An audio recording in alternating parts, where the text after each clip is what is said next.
Hi everyone, I'm Johan Strydom.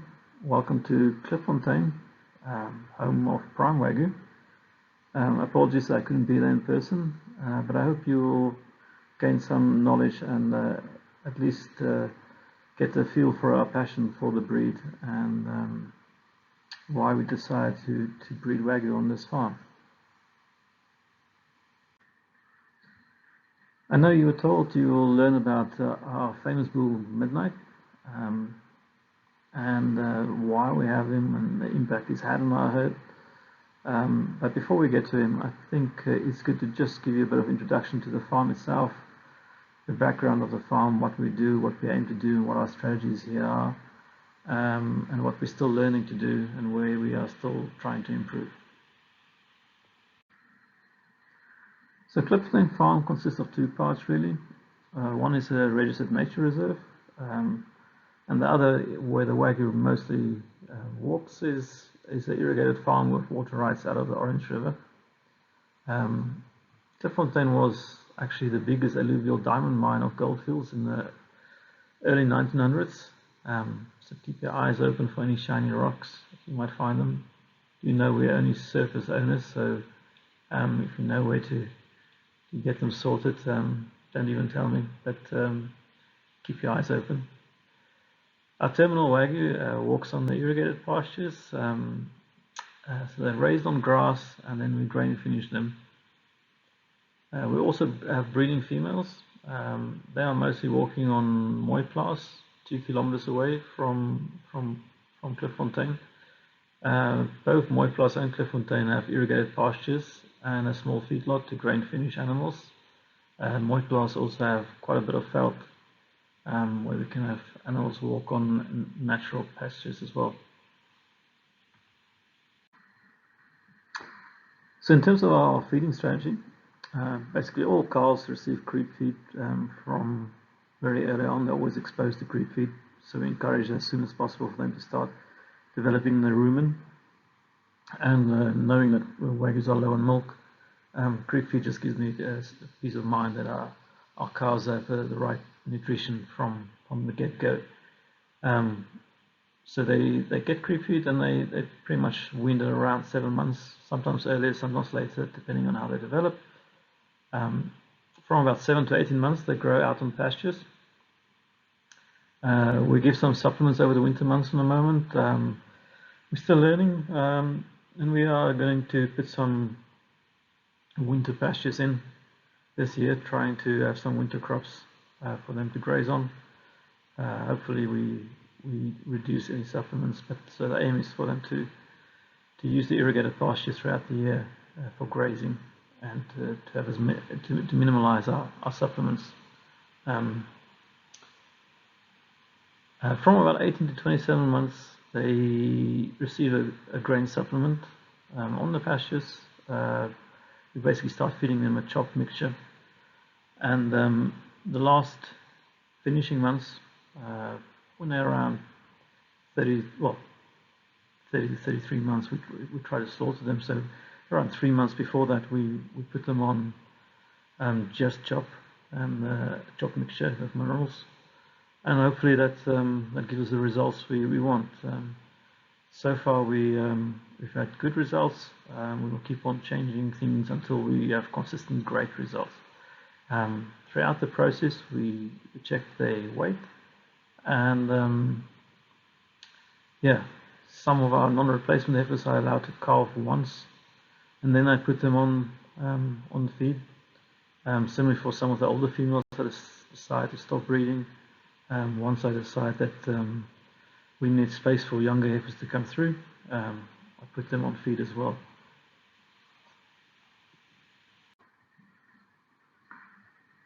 So in terms of our breeding strategy, I think one has to take quite a long-term view on breeding strategy, 10 to 20 years. If you're going to crossbreed Wagyu and build up to a purebred herd, it takes about 10 years. So you might as well, when you start out, decide what your strategy is. The genetics you use will have a big impact on what your result is 10, 20 years from now. So I'm aiming for a herd of polled purebred females. that's what I want, small and medium size. I've learned a bit from some of other breeders I've talked to not breed too larger females because of the maintenance cost of them. It's probably better to have more females producing more calves than maintaining fewer females that are large and take a high maintenance.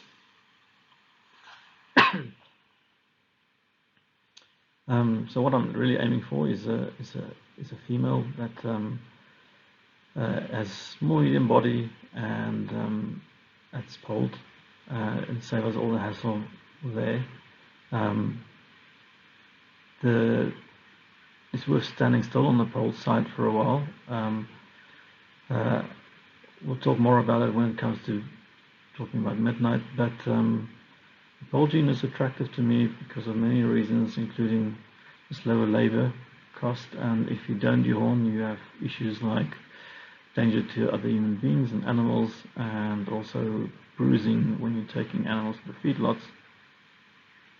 So there's a few reasons to not have horns, but the animal activists, etc., are really on the case to stop dehorning practice. Countries like Switzerland had voting on dehorning and whether there should be subsidies for people who don't dehorn them and so on. So it's really in the forefront, and I think given the world we live in, trying to sell premium beef, if you can show them the whole certified Wagyu beef traceability, etc., and it comes from your farm where you're not practicing dehorning, I think it just scores some points for you there as well. So because the gene, the pole gene is dominant, it's worth getting it into your herd early on.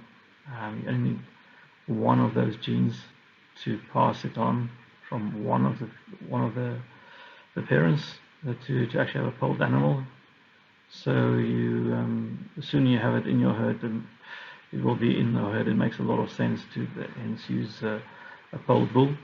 A heterozygous polled bull will have 50% polled animals. Homozygous polled bull will have 100% polled calves. So getting that in early is my advice if you want to breed up to a purebred herd and do what the rest of the first world is doing. I'll take you, I'll show you later Bubbles. Bubbles is my basically the animal trying to breed. I found her in Texas. She's Angusy looking, polled, homozygous polled female. She's constantly fat, which means she's good in feed efficiency, and she's a really good mother. So yeah, I'll take you through that later. But really, on a female herd, if I can tell you what I'm trying to breed, I'll show you Bubbles. In terms of what bulls I use to breed, for replacement heifers, I mostly use, for the reasons above, medium-sized pole bulls with actually much superior marbling lines. That's why I have Pole Wagyu Midnight. I also use bull PRI 190118. So he is my first homozygous pole bull that I managed to breed in the country. That was the whole story, and I'll get to him a bit later as well. And on the terminal side, I think I mostly look for growth, knowing that the females already have marbling lines and well-marbled backgrounds and pedigrees. I really aim for adding growth, bigger carcasses.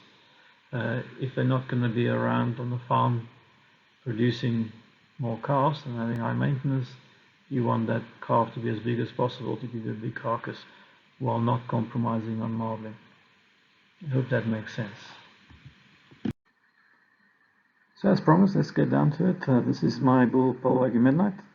He was famous for being the most expensive bull sold in Australia. That was the Elite Wagyu auction in 2019. And the reason he went so much was because he was the first pole bull that was actually for sale with good carcass or superior carcass quality EBVs, mostly coming from his dad, Itoshkanami Jr. So his dad is a superstar at Miura, and this was only the third son that they sold at auction. The previous son they sold was also sold for a record amount,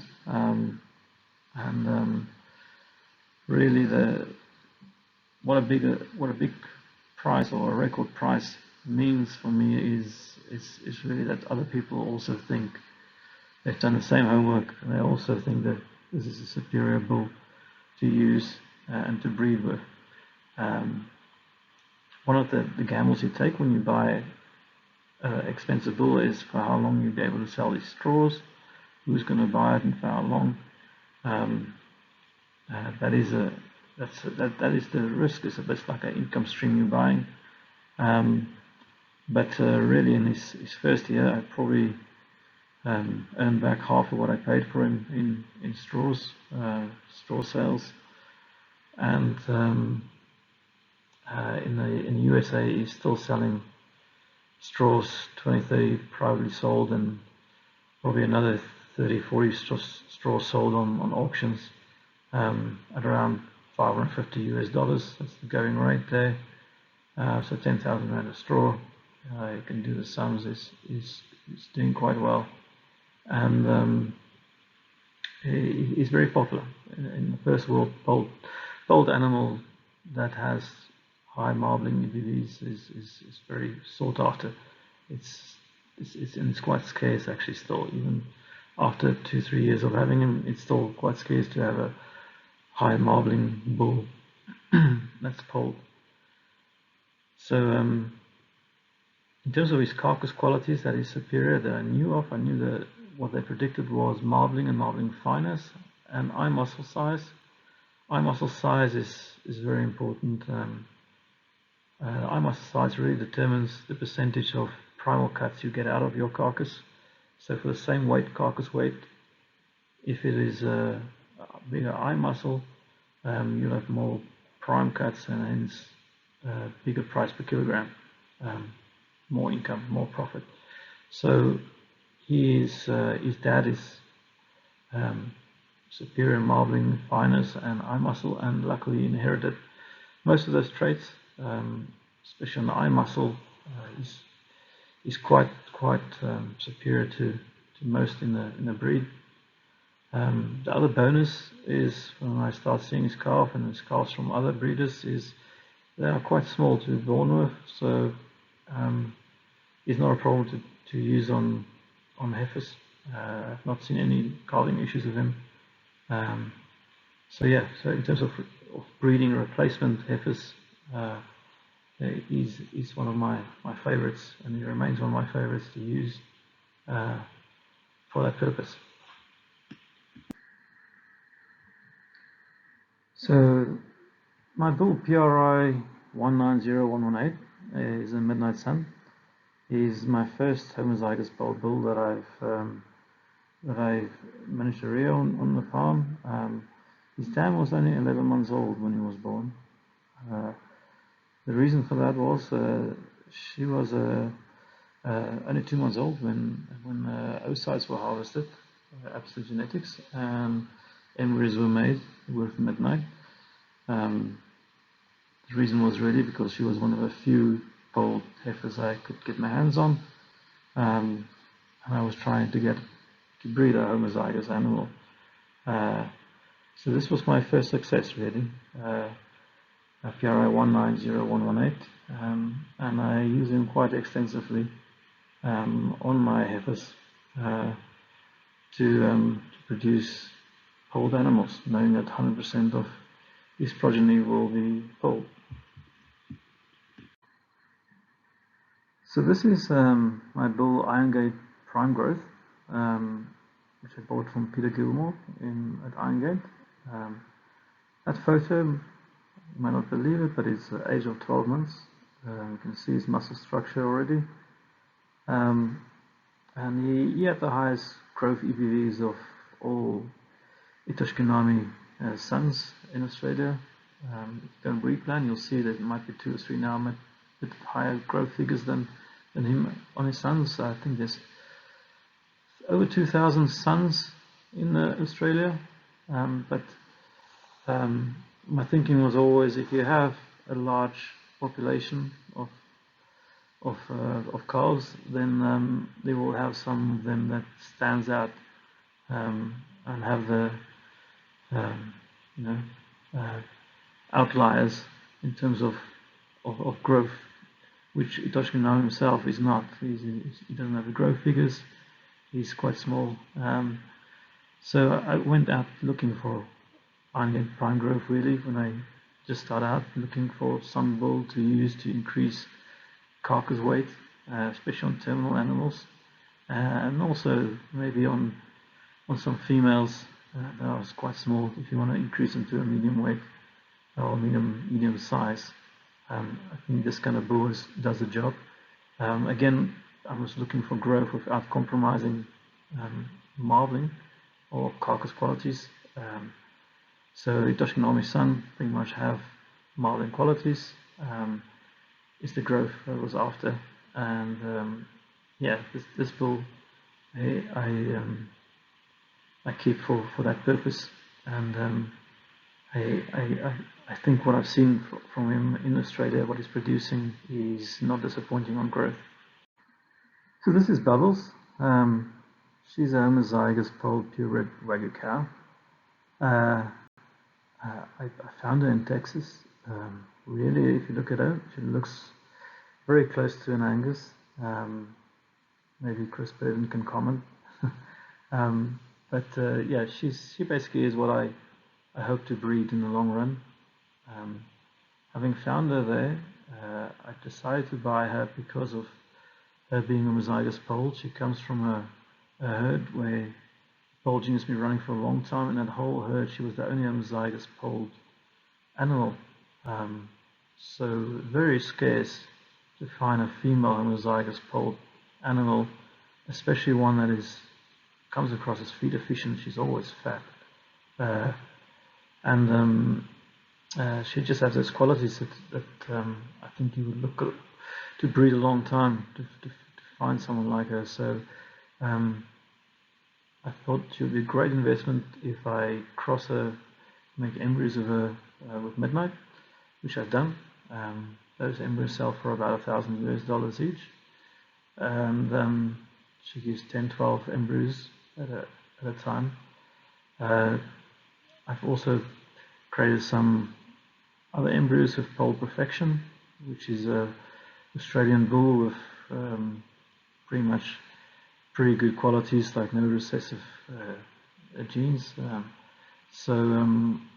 Yeah, so in the USA, pole genes are very popular. So the aim is really to buy her and to pay her off with her own embryos while she walks that side. At the same time, to build myself something in the flask of the type of herd I want in the future.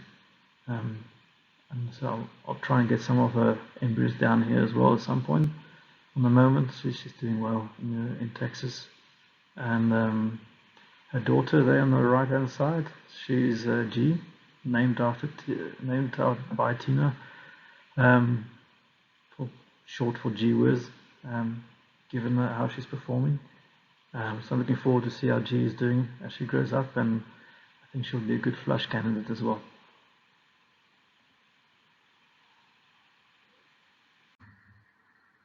Well, thanks again for coming all the way to visit us. Here's a bit of an agenda for the day, and what I think you'll be seeing. There's a bit of a timeline to it, but I think take your time to do what you feel you want to see more and where you want to stop more. Really, we're going to start by all coming together at the Buffalo Lodge on Clifffontaine, and from there go to the irrigated pastures. There are 9 pivots in total. Some of them have been heavily grazed, some have been rested a bit, and some of them will be preparing for planting winter grazing. And you'll see there's probably still some work on some fences and and just general maintenance. That's constant on a irrigation farm. But our next steps down there would be to add solar in the winter. We kind of fed up with load shedding, so I'm arranging for solar panels down there, which you will see on your next visit. Once you've looked at all the animals on the pivots, from the growth animals in background to those on the chop, on the way back you can stop at our feedlot, where animals generally spend the last 3 months finishing off, and from there you'll have a nice drive through the nature reserve. Nature reserve is probably my favorite drive on the farm, because you just become one with nature, and we'll take you to an area where we keep the bulls, where I'm growing them out. There's a couple of young bulls, and I think you'll find them interesting. About 50% of them are polled. Have a look at what they look like. There's a few other bulls as well. See if you can spot what lines they're from. And from there, we'll take you to see my basically my polled heifers, walking with a bull called PRI 205029. He's actually a Canadian import embryo from Wagyu Sekai there. Just to have another bull, another polled bull line added to the heifers, and hopefully breed a few homozygous animals from that without having crossbreeding going on there. From there you'll visit the selfie frame. The selfie frame is on top of a mountain, a beautiful view over the whole nature reserve, so I encourage you to take a drink, just socialize a bit up there, and of course your camera. Feel free to share us on social media. That's pretty much what all our visitors do when they get to the selfie frame. Then back at the lodge, back at the Buffalo Lodge, Samuel Paul is arranging a poiki for you guys. So enjoy and keep on talking Wagyu until it's bedtime. Take care, and thanks again for coming, and hope to see you all in person soon. Cheers then. Bye bye.